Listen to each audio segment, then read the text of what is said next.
Inside the Birds is back. What's up, everybody? It's Geoff, Mosher, Adam Caplan. It's Inside the Birds, presented, of course, by our friends at Ocean Casino Resort. It's the exclusive Jersey Shore resort of Inside the Birds. We're going to finish off our series that we started last podcast. Well, we're not going to finish it. We're going to continue it and finish off the offense. We'll go through the offensive line, tight ends, and look at the contracts and break them down and see what that means as far as the future of the rest of the Eagles offense. And then, of course, we'll finish it out with defense in the next podcast. Thanks to those who reached out. People like the contract shows, Adam. They like to really get an idea of what these contracts mean. You do an excellent job of breaking down the option bonuses that are built into a lot of the contracts that the Eagles do. That sort of gives us a better idea of what's going to happen to players by year 2, year 3, year 4 of the deal. And that's really significant when you're looking at the Eagles, not only now, but into the future. So the offensive line is the building block of everything the Eagles do offensively. And they've got a wide range of contracts for us to go through. So I look forward to getting to that. That'll be really interesting. And like I said, we'll finish out the offense. A few things. I'd be remiss not to say that we do this a little bit with a heavy heart. A friend of ours, a mutual friend, we lost, recently learned he passed away. His name is Jason Coffee Jones. I bring him up because I think our listeners will probably know who Jason is. He's ubiquitous in South Philly sports media. He's a guy who played in the Arena Football League. He broadcasted arena football games, the Atlantic City Blackjacks. He broadcasted Penn football, Ivy League football. He broadcasted local South Jersey high school games. I believe one of the Camden high schools he did games for. So people know who he is. Adam and I know him really well through Ron Jaworski. He was also Jaws' business manager. Anybody who knows Jason Coffee Jones knows was just a tremendous human being who was very helpful to us whenever he was a friend of ITB. He's helped us with stats before. He's helped us with getting, Ron on the phone sometimes. And we would see him at a lot of events. So we wanted to pass along our condolences, not only to the Jones family, of course, but also the Jaworski family. They were very close. And then anybody else in this area who knew of Jason Coffee Jones. He was a great human being. So Jason and I got involved with the Soul. So Jason played for the Soul. He became close with Ron. Ron hired him to run. By the way, he also runs all of his social. Right. And so when you work with Jaws, you work with Jason. And Jason's one of the kindest people I've met in my life. So they asked me one year to do play-by-play. So I did play-by-play with Coffee. And we got to be good friends over the years. And at any event, Jason gets us in. And probably one of the kindest people I've met in my life. If you follow me on Twitter, we had some comments. Joe Torti, who I know Joe and I worked for the Soul together, and he did games for Penn football together, as you said, with Jason. And tonight is Thursday. And this is, if I break down, guys, just hang in there with me. We're going to see him tonight. We would have seen him tonight, but he passed away on Tuesday night. Yeah. His event, for his golf event for Friday, he's a pairings party. And it's really tough, man. He's a special guy. It's really hard. Yes, a lot of us in the Philly sports media know of Jason, have met with Jason, as Adam said. We're not just saying something nice about someone because they passed. He really was a friend of ITB and very helpful to us, and just kind of a shirt off the back type guy. If you needed it, totally great point. He would give it to you. And, he is one of the best people as you just said. Sometimes we say things nice about people after they pass. Right, it's the thing you do. No, this guy. The thing that on Jason Jones that I love more than anything, it's hard not to be in a good mood around him. He's just one of those people that brightens up your day. Yep. And we would be seeing him tonight at Live Casino for the pairings party for Friday's golf, for Jaws' annual event. And he's just one of our people. He's just one of our Philly sports guys that we're close with, and it's just always looking out for us, always inviting us to events. He's just so kind. I'm still having a problem processing. When I heard about it on Mike Gill's show, Mike announced it. He put a note out on his Wednesday show. It's one of those things when you hear about someone passing that you don't want to, you just can't process it. I'm like, I didn't hear that. Wait a minute, what? Right. And I'm praying, hoping there's got to be a mistake. Please be a mistake. And as we went through information on Wednesday, we found out that it wasn't a mistake, and he passed away. And it's just, it's hard, man. It's hard when you when you know people very well and they have to be exceptional human beings, it's really tough. Yeah, no doubt. So we'll hope to have a very good show today, and we'll dedicate it in his honor because he was a Sure. great human being. And again, condolences to the Jones family, Jaworski family, and anybody who came across Coffee Jones and had a great interaction with him, because it's tough to lose someone like that. All right. We do want to let you know that Greg Cosell, who has been on with us, as most people know in the past, is going to rejoin us in a few weeks.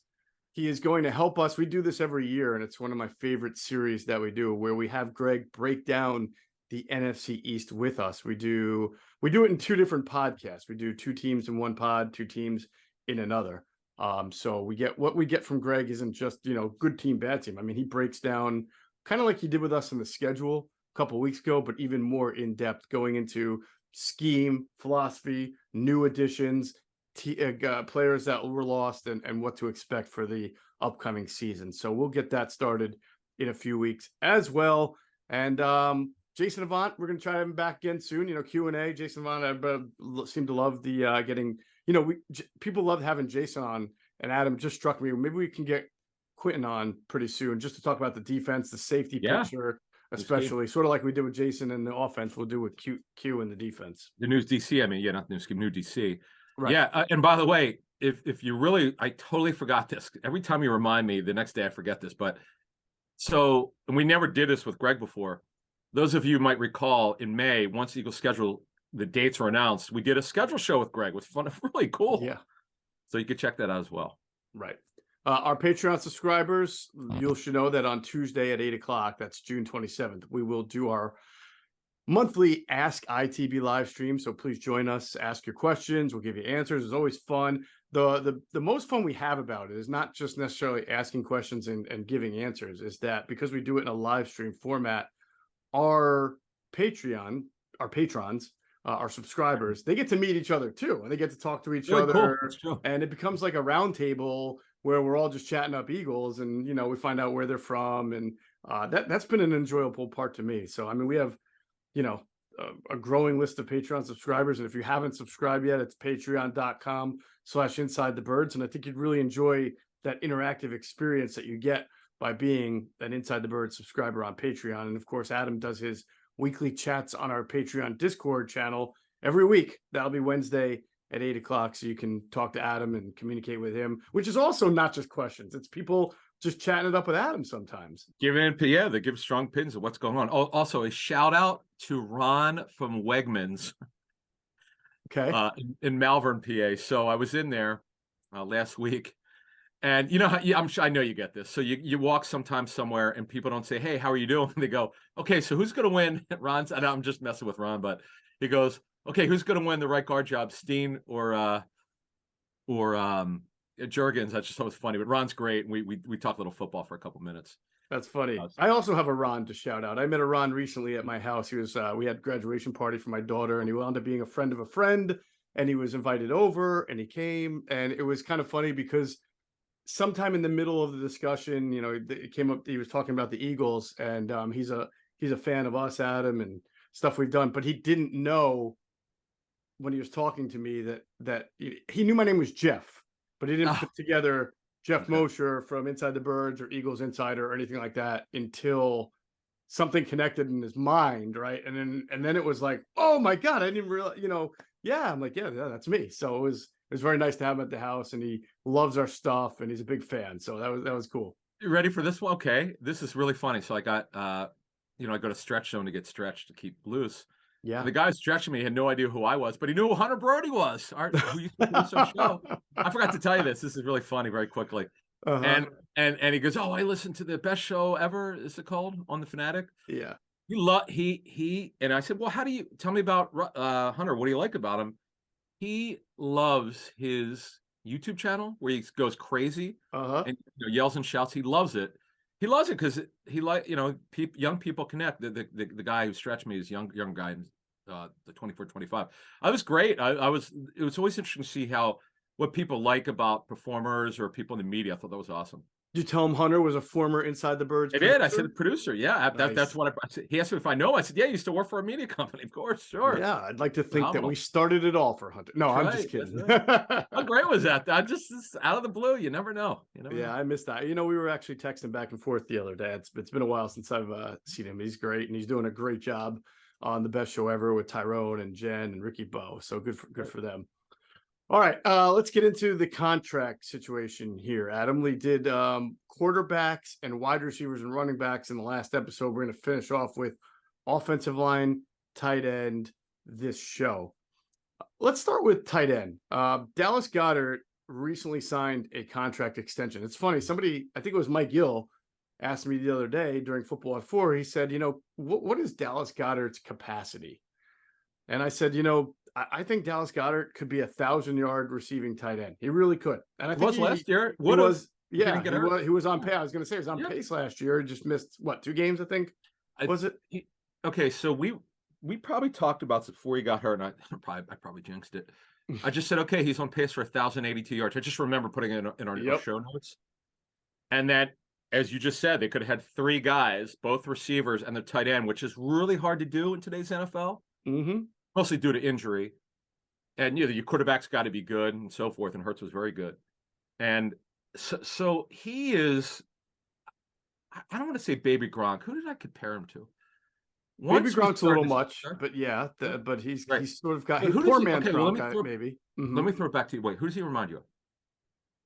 Boy, he's one that really is tough for me with a comparison because he's like, you automatically want to go to the top tight ends in the league right now, right? And you want to say Travis Kelce, he's not as athletically gifted as he's close, but he doesn't run routes like Travis Kelce. Sure. And then you think about Kittle, and Goedert can block, but Kittle does everything just excellently. Kittle's faster in a straight line, but Goedert is broader. Kittle, if you remember, he used to be very skinny in Iowa. He's built his body up. Goedert, though, running after the catch is special. Mm-hmm. Obviously, Kittle is when he gets out in the open field. That's what equals that. What was the number? You used to know that 15 for 15. What was it? Oh, God. It was, over 2 straight games, 15 for 15. Yeah. I feel like there's a little bit of Tony Gonzalez in his game. Just because he catches everything. He runs well. He can block. Tony can block a little bit, right? So maybe there. I mean, Tony is a Hall of Famer, though. So maybe, again, I'm being a little too nice there. I don't know. Gronk just made ridiculous catches, one-handed catches down the field. To me, Goedert is his best when he catches the intermediary ball and turns up the field. Yes. I haven't seen him do what Gronk could beat you 25 yards down the field and make a catch in traffic. So what that Gronk might be the only part of his game that's a little bit different. And you're right. On Gronk, Gronk's longer. Gronk's almost 6'7". Yes. Goddard's around 6'5". But Gronk's length, it's just, you can't. He takes a 5-yard play and stiff arms everybody. He's like the Incredible Hulk. He just goes down the field. Mm-hmm. But on your point, Goedert is so explosive because they call him a vertical tight end. He really is. He just, unfortunately, he's just had these injuries, which you don't blame him. They're not nagging it. They're just, he's had a lot of serious injuries, right? Ones that aren't just 1 week, unfortunately. So, but he's an absolute stud. And how about Mark Andrews? I think he's I think they're both. That's a good one because Andrews is really good in the seam. That's probably the best one I've heard. Now I never even thought of that. That's actually really good. Right. But Goedert, I remember Mike Rowe telling me. I remember I ran into him at a camp one year at one of the Eagles camps. I said, "Hey, it might have been 2018. It might have been 2018." I said, "How's Goedert coming along?" He goes, "The first day we got him in there, he called him nosy. He's sticking his head in there to block." He goes, "That's something." He said it's not something you could really teach. He's got to want to do it. Mm-hmm. And he was that was the thing with when Ertz was there, Goedert was the one who could block of the two of them. And then you take to me, he's a top 5 10. In fact, I think Cosell said top 3. He loves Goedert. Yes, he does. So Goedert signed his extension 3 years in after the 2020 season is when he inked, I believe, his 21, actually, November 20. Oh, right. It was after his 4th year, correct? Because they still had Ertz, and then they decided to, give him the extension, move on from Ertz. Right. In fact, what you just said, they were going to wait. That was the holdup in the extension because they were like, I remember talking to someone connected with it. Both sides felt funny about Ertz still being on the roster than extending him. Mm-hmm. Because remember, they tried to extend Ertz and Ertz balked because the second year money was not fully guaranteed. He's the first year, they're not cutting him. He wanted the Right. second year guarantee. The Eagles it was either partial or no guaranteed money. It's just too weird. Like, how are you going to extend Goedert and have Ertz still in the team? And you nailed it. That's exactly why they waited till November of 21. Right. So he has now completed a year of the extension, although I think the extension may not have kicked in until this year. So where are we at with him as far as fully guaranteed money and the extension? All right. So it's typical of Eagles because there's an option bonus. This year, this is why they probably got to do something over the next 2 years. This year, they certainly won't do anything, but his cap number this year is only $6.46 million. Next year, due to the option bonus, proration, and salary that's not been restructured, his cap, wait to hear this one, his cap number goes from 6.4 million to 19.52 million. Wow. His base salary this year, because of the restructure, this is the structure. I'm sorry, this is the first year you said of the his base salary is the veteran minimum. Next year is where the big salaries kick in of the final 2 years of his deal, 14 million, but there's no fully guaranteed money next year. This year, everything's fully guaranteed. He's got an option bonus of 13 million. His base salary is fully guaranteed, but next year they're probably going to want to do something. I was going to say, if he has no guaranteed money left after this year, it means that if he has a nice year this year, it looks like they'd probably want to restructure going into next year. Restructure if I'm his rep one who represents him. Extend, yeah. Right, exactly, because he's got a $6 million base salary injury guarantee. These injury guarantees are nonsense. They just don't mean anything. Because as Joe Banner explained to me, Joe said it's extremely rare. Yes, it happens. There are exceptions to anything in life. But it rarely happens where a player will suffer such a bad injury that the team won't extend the contract next year. That's why he says players should wait. Now, I know agents don't like this, but that's why Joe says players should wait till March to extend. Don't do it in the offseason when teams want to take advantage of you. Right. Wait till March. Wait till March. If they're not going to franchise you, wait till March, because that's when the big deals, that's when they start really going off the board. All right, so we'll have to kind of wait and see with Dallas Goedert. It should be a very good year for Dallas as long as he stays healthy. I would think he could be as productive, if not more, than he was last year. And then we'll see what happens with that contract. Like you said, just to reiterate, the cap charge goes from 6.4 this coming year to 19.5 in 2024. That's too high for it. Yeah, that is. Let's talk about his backup, Jack Stoll, who was a undrafted free agent 2 years ago. So this will be the third year of a rookie free agent deal, which always is the last year of a deal. Yes. But they will have control over him, right? Because they can tender him. Yeah, he'll be restricted. Yeah. Now what happened was in the 2010 CBA, the Saints and the Cardinals, I remember reporting on this, the Players Association hated that players they would do 2-year deals for undrafteds. Because the CBA said you can do it. You couldn't not teams would do it. And both sides agreed it would be 3 years to be an RFA, because you're a exclusive rights after 2 years, which means nothing. You have no negotiating rights. The only way you could go anywhere is if they decide not to tender you. That's why they call it exclusive. But with an RFA, all RFAs are 3-year deals now. And Jack Stoll, as you said, is their wide tight end. This is a huge find for them.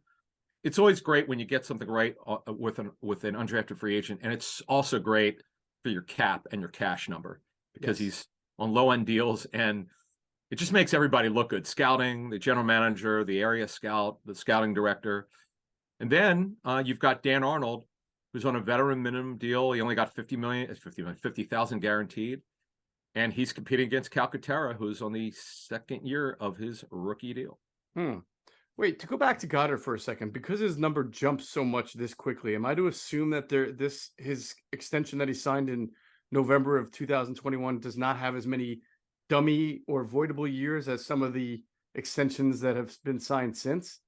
Because usually with that many dummy years, you get to limit that cap hit from happening so fast. It ends. He's got 2 voidable years, 26 and 27. Oh, that's nothing for an Eagle contract. I 2, know. just that's it. Oh, I gotta know. Okay, on that, I'll hold. I got something to add to it. Wait, is it? Let me just look through this because I know one of the deals they added 2 more dummy years because of a restructure. Okay, I won't give it away. Well, let's move to the next position. Well, wait, I'll just tell you this: if Goedert has like 1,100 yards and 8, if Goedert has a monster year and they give he gets that extension / restructure we talk about, there will be dummy years, lots of them. Oh, of course. Well, okay. So one of the players we're going to be talking about now, he had his first extension, but what happened was, on your point, this offensive lineman got 2 dummy years added to the other 2 dummy years because they restructured to borrow money from the future. So yeah, in fact, if he blows up this year and actually, let's say he only misses 1 or 2 games, and he, as you said, over 1,000 yards, if I'm rep 1 going this final 2 years with no fully guaranteed money, I want to do it. I want to redo this deal. I would not go into 24. And he's just a stud. There's nothing bad. He's been a stud since day 1. He's just been hurt a lot, unfortunately. There really aren't that many negatives with Dallas Goedert. There's right? just not. Every once in a while, he drops one that he should get. Bad drop, yeah. Yeah, he's not the best, and every once in a while he'll miss a block, but not too often. And he's not the greatest route runner, but it doesn't matter because when he's out there, open. He's open, and he catches. When he catches and turns upfield, he's hard to bring down. He's a beast. He's a weapon. All right, so let's move to the offensive line in a second. First, we'll tell you that it's Ocean Casino Resort's 5th birthday this summer, and they can't wait to celebrate with you.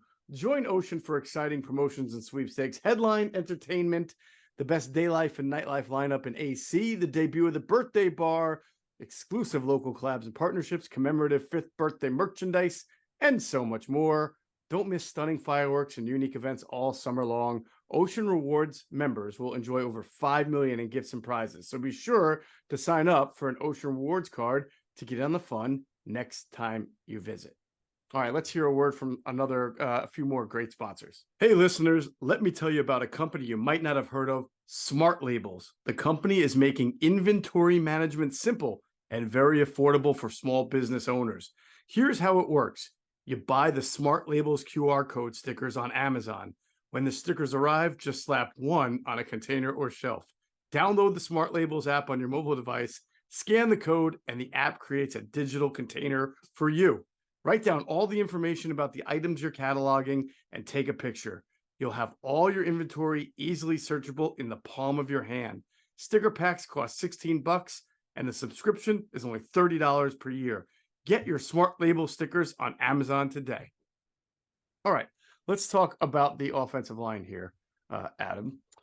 Let's start with Jack Driscoll. This is a guy who's actually eligible technically right now for an extension because he's played 3 years. And even though he's not a starter and he's sort of competing to maybe start at right guard, we know the Eagles value depth. I wonder if they would try sometime between now and the start of the season to at least have him locked up as a veteran depth piece. Obviously, you don't give him a 7-year, but something like for 2 or 3 years. And maybe that's an answer they can't come to until they get the right guard starting spot settled down. Exactly. Yeah. Right. So, yeah, it's like they could go to him in rep 1, who represents him. They could say, hey, look, if he's clearly winning by late August, they should probably go to him and say, hey, here's an offer. Now, if he loses it, but he's very valuable, he's obviously the top backup lineman. He could play right tackle. He could play guard. He's been cross-trained at left tackle, I believe. In fact, I think did he not get snaps at left tackle last season? Something like that. He has played snaps at left tackle before, I think last season. Yeah. So that would be a reason to go to him. And there's nothing wrong with talking to the agents, just throwing it out there, getting it started. Maybe they do that and get in early. Especially because didn't you say you saw him bulked up a little bit? Yeah, I thought he looked a little bit more top muscular. Yes. Okay. So if he kicks ass in training camp, they probably want to go to him. The Eagles are with their offensive line. They want these guys around for as long as possible. And then, by the way, Tyler Steen is competing against him, and Juergens is his salary is $750,000. Yeah, think about it. A guy who could be starting, who probably should start. He's clearly the favorite. And Cam Juergens, by the way, is making 1.018 million. Salary is fully guaranteed, but That is a very advantageous salary for the Eagles to have. And then Landon Dickerson, as we close off guard and center. Well, guard. Dickerson's in the year 3 of his 4-year deal. His salary is $1.447 million. So, man, talk about a guy who's going to get extended after the season. You know he's going to if he's healthy. Yeah. Oh, absolutely. As long as he stays healthy, Landon Dickerson is primed for an extension. I mean, he already made a Pro Bowl in year 2, comes back for year 3. One of their, like you said, you hit on a second-round pick. Again, just as long as he stays healthy. He does. We know that he does have this, I don't want to call it a habit. I mean, it just seems like he limps off the field in almost every game, and you worry, but then he's right back out there or back for next game. So, I mean, he's a guy who needs a lot of maintenance, but he plays. That's the most important thing. And he made the Pro Bowl, and he's got a lot of upside. To go back to Driscoll, if I'm Jack Driscoll and the team approaches me about signing some kind of like 3-year deal as like with depth money, I'd probably say no. I mean, I've seen how other backups for the Eagles who have spot started have gone on and made a lot of money in free agency. I see what the landscape is around the NFL. Even if he doesn't play much this year, he's already a guy who's played 3 different positions and in a league where they're always looking for it. So I'll just say thanks, but I'm going to go out there and see what I can do in free agency. And it wouldn't surprise me if he was able to get something better than a 2 or 3 year depth kind of offer from the Eagles. I agree with you. And by the way, Jason Kelce, 1 year, $14.5 million. He's got a 3-year void on his contract. And by the way, the dead money, even if he retires after this year, it's going to be a lot of dead money. I don't have the exact number, but because remember, they keep stretching the money out so they don't take the big cap hit this season. Right. So there's decent amount of dead money, but I hate to say they don't care about dead money. They're aware of it, but they've changed their style of contracts over the last 5 years with these option bonuses, and this keeps their roster together. I mean, it works for them. Not every team wants to do that. I can tell you that, and you know that for a fact. Yeah. But by the way, when we were talking about Landon Dickerson and contract extensions, Quentin Nelson obviously is around $20 million a year. I know Elgton Jenkins from the Packers is around 17. This guy makes a second straight Pro Bowl. You're probably looking at something in that 16 to 20 range. I mean, how do you not, if you make 2 Pro Bowls in 3 years, as a second round pick? It's a good call. Nelson, $20.2 million. His total guarantee was $60 million. The structure, he had a 2-year structure on his deal. His 3rd year, he's got an injury guarantee on the 5th day. The fact is, his 3rd year of his contract, his $19 million, becomes fully guaranteed on the 5th day of free agency for Nelson. Honestly, though, see, it brings up an interesting point for leverage. That would be obviously the high water mark if you're Dickerson's agent. Over $20 million. Well, that one was done 2 years ago. I think was it done 2 years ago or last summer? Let me just double check. Was it done last summer? Okay, it was done last September. Okay. Well, a year and a half later, I'm probably going to ask. If as you said, if he makes a Pro Bowl and it's really clear he's really good, which so far he's pretty good, I'm probably going to look for that money or to beat it. I wouldn't take less than that. No, why would you? Cap going up. Yeah. And I think the only way it becomes problematic for the Eagles, and I don't think this is going to happen, but you never know, is if Jason Kelce says, yes, I want to play again in 2024, right? Because then you listen, Jason Kelce's making his money, right? He's not taking a discount. All right. So then you've already got Lane Johnson that you just locked up to an extension for more money. Mailata's in the middle of it. We'll get to those in a second. But if you're going to pay Dickerson and Kelce wants to come back, that's going to be rough. That's like 4 of your 5 guys are going to be making significant cash. I don't know how the Eagles would handle that. It's a good problem to have, though. I hear it's a great problem to have. It's fair. I mean, it's fair game, but that's a great problem to have because the whole point of doing these contract shows is to understand what they're dealing with and also how long they'll be with the club. And as Joe Banner and I talked last weekend, he agreed with me. The first thing that the club looks for, when could they get out? If they just miss on their evaluation, they're going to start looking at, okay, when can we get out of this deal? We clearly missed. Or if you're the player, if you're kicking ass, you want to know when your guaranteed money's up because then you're going to go back to the table. This is what bothers players and agents when they look at their contract. They go, I'm playing great. I'm 3 years in. My guaranteed money's gone. We need to start talking to them again. And this is why players hold out or they complain, or sometimes when the club says no, they asked to be traded. That has a lot to do with it. Yeah. Yeah, that's true. It's the Eagles will be in great shape if in 2024 they've got Jurgens at center and Tyler Steen at right guard, as far as being able to pay Landon Dickerson top end guard money, because now you're on two guys on rookie deals Cheap. in your Yep. 5 spots, and you've got Lane Johnson making top end money, Dickerson top end money, and Mailata I wouldn't call top end for left tackle. It's No, he it's actually good money, but not top end. Right. When Mailata signed it, the reason why he did it, if you looked at his situation, he had pretty significant back problems when the Eagles drafted him. He had issues the first years of being hurt on IR. He was new to football. You never really knew. And then you saw how, like, the 2020 year was his first really good year. And they went to him in September of 21, as we talked about Jordan Mailata. And if you're Mailata, this is all like candy store money. Like you're actually being paid, you're going to be a millionaire for playing a game you never grew up with, you didn't know anything about. Right. But I think you had said this when we put the story out on our show that day, or whenever that week when we broke down the story and how it came about. I think you said, because we talked about the money, you said, if I'm Mailata, if I play well the first years, I'm probably going to come back and say, hey, let's talk about this. Well, here's what happened. He signed through 2025, so he's got this year and 2 more years.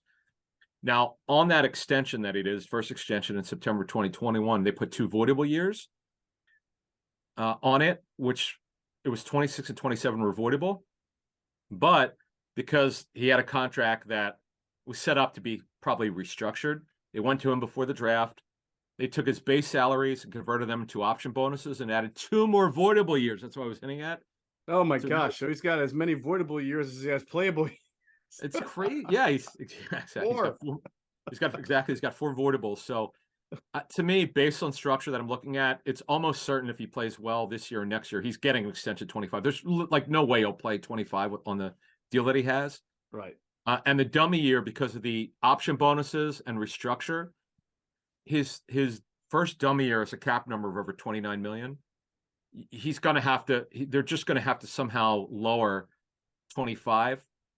And I don't, it's so complicated. I have no idea if they could even get the dummy year down in 26. I'm not sure. I'm not sure if he's off because the contract expires. Does it raise the number? I'm not sure. It's kind of complicated, but it's the option bonus and signing bonus proration that jacks up the numbers down the road there. But the bottom line is I don't want to confuse people. 25, he's looking at an extension at the latest. And look, if he starts making Pro Bowls. Well, I was just about to say, if he makes all pro or Pro Bowl next year, they may want to get ahead of that. He's close. He's it was told to me by a very good personal source. He's got 2 games a year where you go, you know what? Could have been a lot better. He had some whiffs. Hand usage wasn't great. He was late on something, but other than that, he's very solid. Just a really good football player. Great story. Obviously, what a ridiculous find for this team. But that's that. And then, of course, we've got Lane Johnson, who signed his 1-year extension. The way the structure is done, it's got he can't come back and play in 27 just based on the structure. It basically, it's got to be done after the 26th season if he wants to become, it's kind of like Kelce's deal. Not the same exact poison pill roster bonus of 30 million of 2 years ago, but the structure is so detrimental they can't play on it in 27. It's the structure, both sides agreed it would ruin, they just can't play on it. Now when they did this extension, it was sort of dubious whether he played till he's 37. He's 33 now, but based on what we've been told, he's in such a good space with his challenges off the field, which he's been very public about. We talk to people who know him very well.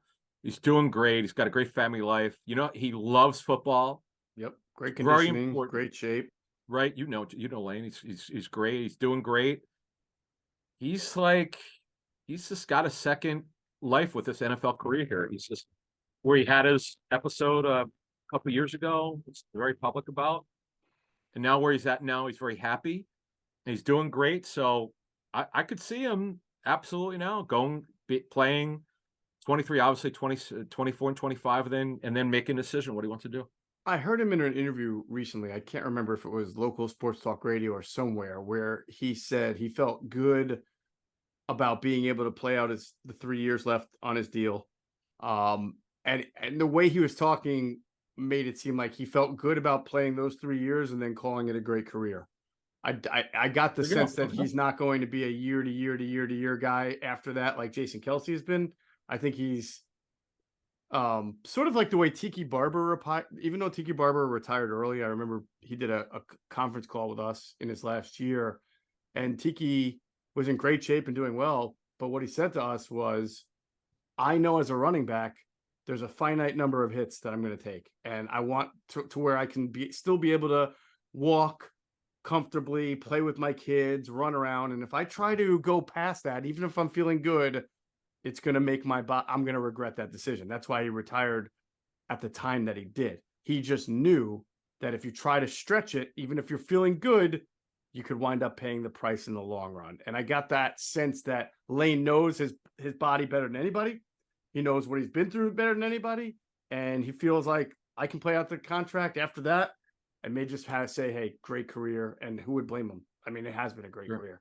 Sure. Oh, what an amazing story. And thankfully, the Eagles did not draft Deion Jordan, because that's a chip. Oh my God. I hate they to didn't bring have up, a chance to, Adam. They didn't have a chance to. I know, but remember, they were going to. Oh, I know. That was done. That he was their guy. That was Chip's guy, which I find hard to believe, being that, how did he not know about Deion Jordan's off the field stuff?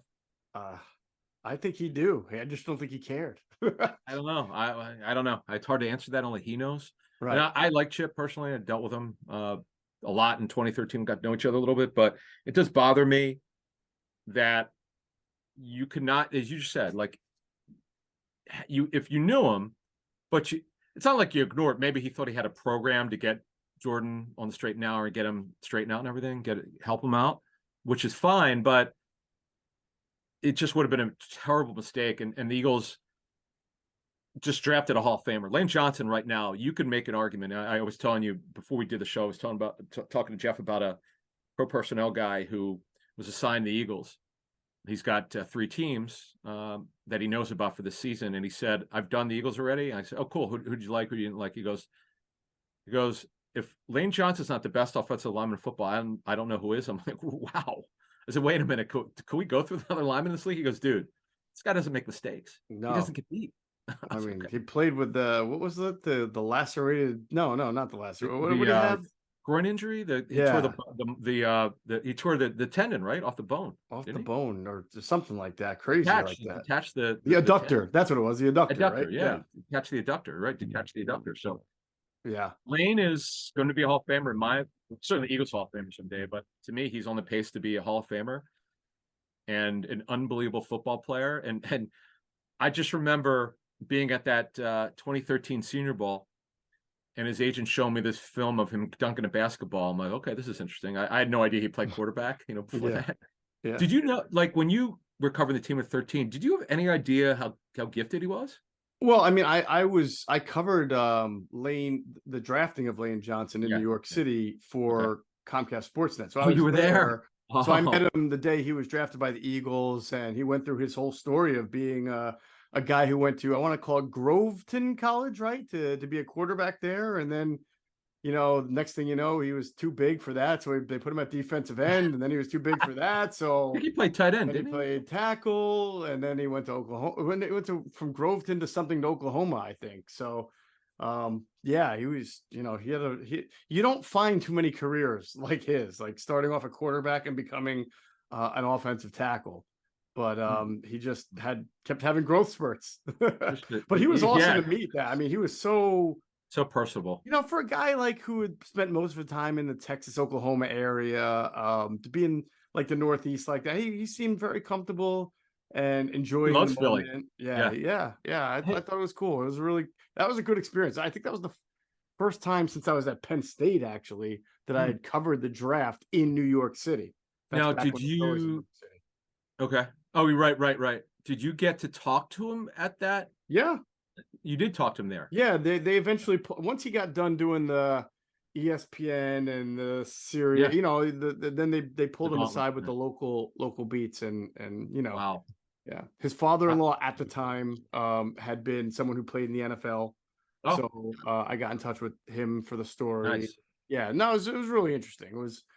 It was fascinating, and it was always, I'll kind of always remember that about my career. That I was there the day Really Lane cool. drafted, and we all got to meet him. So Hall that of was, Famer, man. I'm convinced, through the people you and I talked to for years, it's a special football player. And thank goodness Roseman, I don't, this is 10 years ago, so I don't exactly how it went down, but on Howie, because he grew up in the Joe Banner world with Jeffrey Lurie about you build through the lines. And thank goodness Howie felt that that's the way you have to go. And always, we know he was drafted to replace Jason Peters, and who knew? You just don't know how things are going to work out. And no. oh, by the way, Jason Peters will be a Hall of Famer. That's a lock. The question is, where will Jason Peters be playing next year? That's what I. It's funny because I remember he's 41. Is it that young? That's funny. But anyway, there you go. So that's the Eagles offensive line. And on Monday's show. Wait, I got one thing left on Jason Kelce that I want to give it to. But first, Okay, I just want to let our great listeners know about our friends at PHLSportsNation.com. They're enhancing the fans' experience with their coverage of all Philadelphia sports teams. For the fan, by the fan is their motto. So make sure you check them out at PHLSportsNation.com and on Twitter at PHLSportsNation. We'll also pause to hear from our great friends at Sky Motor Cars. Sky Motor Cars in Westchester is a different sort of dealership. All it takes is one look at their Highline pre-owned vehicles that people all over the country want and need. Owner Brett Schulter, make sure you don't spend a dime of your money before you purchase the car. Sky Motor Cars allows you to make all the decisions regarding your next vehicle.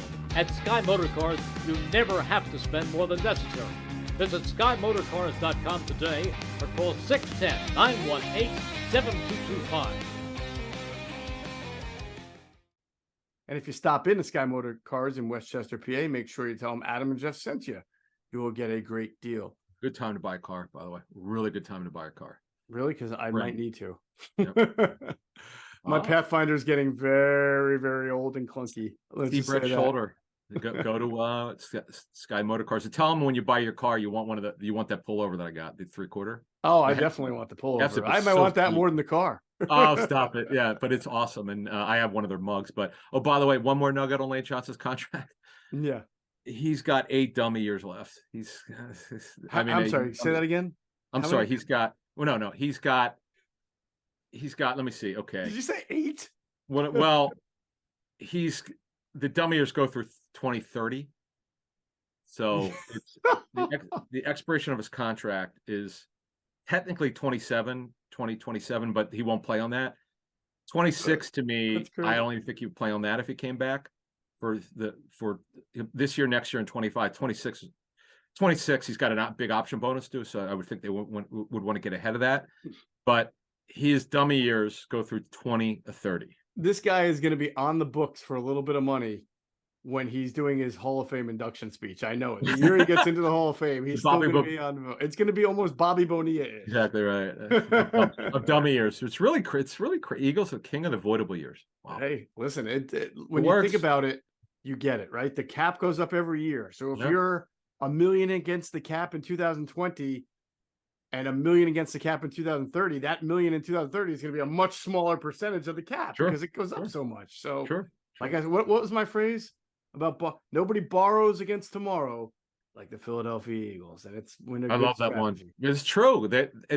Again, it's not that they don't care. It's they're like, okay, we're okay. We'll live with it. We'll figure out a way to kick the can down the road. Boy, they kick it down the road. Well, that's and to be honest, that's how they are able to give more money to more players and keep a better team intact. Because they're not really giving all that. They're giving the money to the player, but they're spreading it out on books for a way longer. And they've gotten a Kobe Dean rookie contract. Nick Morrow, veteran minimum, no guaranteed money. Dickerson, as you mentioned earlier, which is a good point. Steen also. If Steen wins the job, he's on a rookie deal making less than $1 million. Yep. The running backs making less than Miles Sanders is making. Totally. That's how you do this. You got to go cheap somewhere else, and they found a way to do that. Look, Reed Blankenship cheap, Terrell Emmons cheap, C.D. Brown cheap, Kevon Wallace cheap, Greedy Williams cheap. I just mentioned Morrow and Dean. Yeah, you're going to have to pay guys. Milton Williams, really good backup player, cheap. Jalen Carter on a rookie deal. Jordan Davis on a rookie deal. So that begs the question. Here's a great question for you. Actually, let's just finish it on Kelce because you already went through the terms, right? He re-signed for 1 year. 14.5. Yeah. 14.5 million, 3-year void, right?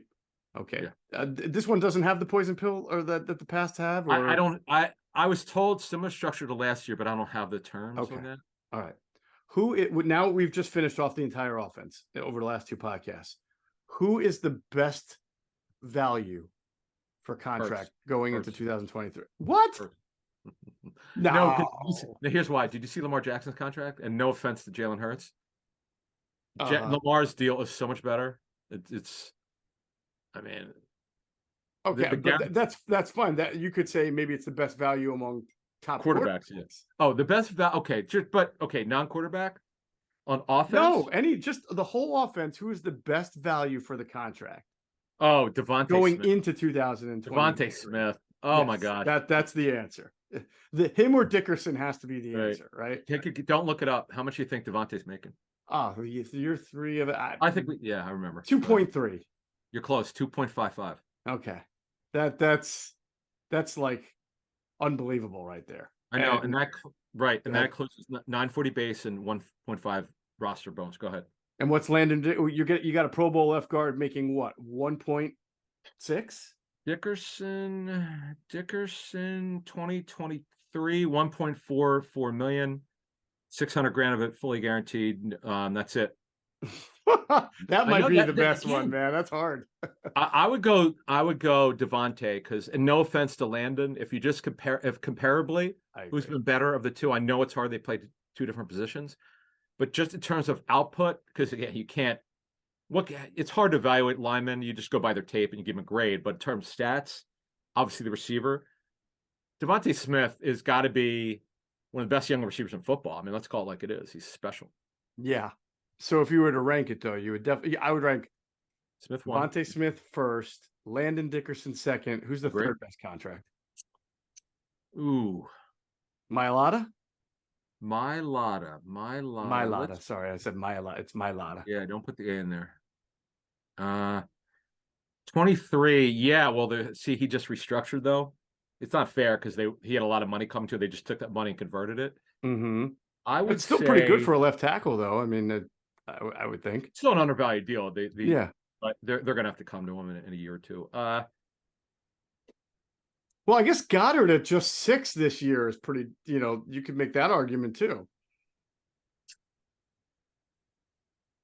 Yeah, but here's the problem. Yes, his cap number's low. That's a bargain, but the problem is part of that is a proration of his option bonus of 13 million. Right. So he's really not. He's really making in cash over 14 million. But cap, yes, you're right. You would be right on the cap. But I'm as you went through this and threw these ideas out, I'm starting to see why. You got my process different thinking about it. This is why they get away with it. Because they know they got so many undervalued deals that they don't have to pay. This is the best point of all that you made tonight. Is that they've got so many deals that they're not extending yet, that they're able to extend other deals, not extend these guys, and get all these veteran minimum deals. The running back stuff's hilarious. Yeah. I mean, it's crazy. By the way, before we get out of here, Boston Scott's their highest paid. Shoot, we forgot. I forgot. I mean, DeAndre Swift might be the well, you know what? But okay, but you could say the same thing about Penny. And by the way, the over under odds. Mm-hmm. Penny is projected 600. The over under on Rashad Penny's is 600.5 yards, -110 on the over and the under. And Swift, I think, is like 560. So they think Penny is going to lead them in rushing, just so you know. Yeah, I saw that, and I just think that's strange. Only because of the discussions we've been having lately about, you gave up a 4th round pick for DeAndre. To me, DeAndre Swift's the lead back. Boston Scott's got his role. Gainwell's got his role. I feel like there's a Sermon versus Penny battle brewing here. I don't know. Maybe I'm overthinking it though. I'm not sure. We'll see. Yeah. All right. We'll see. But either way, DeAndre Swift's on the team, and he doesn't have a very high salary. So that's a nice little value for the player as well to go along with the Devontae Smith and the Landon Dickerson. Yeah, but see, the thing is, though, Swift, Penny's the home run hitter. Like yeah, if he makes it, then and he has a big role, then that overtakes DeAndre, no doubt about it. I just don't know what they're doing with him yet. See, I'm not convinced though, because Hurts, to his credit, as much as I want him to check the ball down when it's there, he wants to throw the football, and I know he will run. I get that. But he loves to throw the ball downfield. We got more on him from a pro personnel guy, broke him down. We'll do that down the road. But the guy I spoke to earlier this week did agree with me. He wants to throw the football. He'd rather not check it down. The guy did agree with me on that one. He said it's pretty obvious if you watch his tape that he's looking downfield, which is great. And by the way, he wasn't like that in 21. I'm not saying he won't run when it breaks down. Yeah, sometimes he should dumb it down and he runs instead. Okay, maybe as he gets older, he'd stop doing that. But the kid, he wants to sling the football. And Swift, if you're going to dumb it to the backs, you should be, because you traded for him, on your point. But Penny's that guy. He's the guy that 2 years ago, final 6 weeks, led the NFL in rushing. And these weren't measly games, folks. These were huge games. It's going to be great. Can't wait to watch this running back competition play itself. I have no idea who's going to win it. I think I do, but I really don't know. Nobody knows. No, not at all. And big part of it was, can everybody stay healthy to make it a fair fight? That to me is a big part of it. All right, that's going to do it for this episode of Inside the Birds, the leading podcast in Eagles intel. And of course, as always, we thank you for flying with us inside the bird.